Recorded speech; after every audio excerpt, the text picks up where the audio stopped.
couple of times. The houses were all big now, most of them long and low, with huge lawns and tall trees, all at the ends of long driveways marked by rural mailboxes on posts, but then curving up to modern houses. Chelsea had always hated the mailbox where she and Nick had lived, because it epitomized for her the fact that she and Nick lived out in the sticks. She had to trudge all the way down the gravel drive in rain or snow to retrieve a few bills and a pile of garish ads for things she wouldn't buy in a million years. But in this neighborhood, the mailboxes at the ends of long driveways symbolized the ownership of a big house on a vast piece of land. Daniel Crane drove along the road and then turned right into one of the driveways.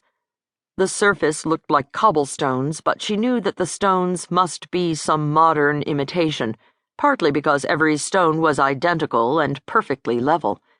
As he drove along the driveway's big curve, she caught herself trying to look ahead of the sweeping headlights to see what came next. First, thick shrubbery for privacy from the road, then neat plantings of bright dahlias, hydrangeas, and rock roses, then the trunks of tall pine trees, and then a lawn like a golf course. The house itself was one story, a sprawling, plain, dark brown building that she only now realized was natural wood. There was a narrow opening between wings of the house, and through it she could see a Japanese garden that seemed to be surrounded by glass. Crane stopped the SUV in front of the entrance, where she could see the garden beyond the opening by the dim light coming from the house's interior through the glass wall. "Just give me a few minutes." He undid his seatbelt and let it retract.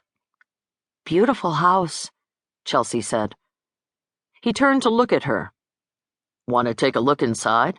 I feel weird leaving you sitting out here alone." She hesitated, thinking about sitting here alone in the dark while he went inside. "Sure," she said. She unlatched her seatbelt and put her hand on the door handle, but he was there opening the door before she could go anywhere, offering her his hand. She was glad she'd taken it when she stepped to the pavement. Her high heels were uncertain and a little wobbly on the stone driveway. She followed him as he opened the front door and punched in the alarm code on the keypad on the wall. He flipped a few switches, and various parts of the house lit up. The right side of the living room was the glass wall she had glimpsed from the front. The light out there was from small spotlights along the edge of the roof, and it showed her a big boulder with water trickling from a natural depression at the top, down its side into a tiny pond, and recycling to flow down continuously. There was a bed of fine gravel raked into patterns to circle dark volcanic-looking boulders in a seemingly random arrangement, with a few twisted evergreen shrubs. A simple wooden bench beside the garden was where she could imagine herself sitting on a warm day reading. Recessed lights in the living room ceiling lit floor-to-ceiling bookcases built into one wall, filled with books and the occasional small sculpture or ceramic.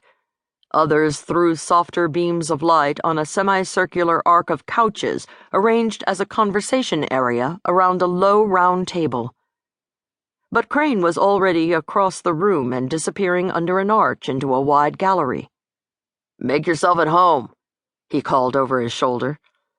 Chelsea lost sight of him, but had the impression that he turned to the right somewhere on his walk, and then had the sense that his office must overlook the Japanese garden from the side.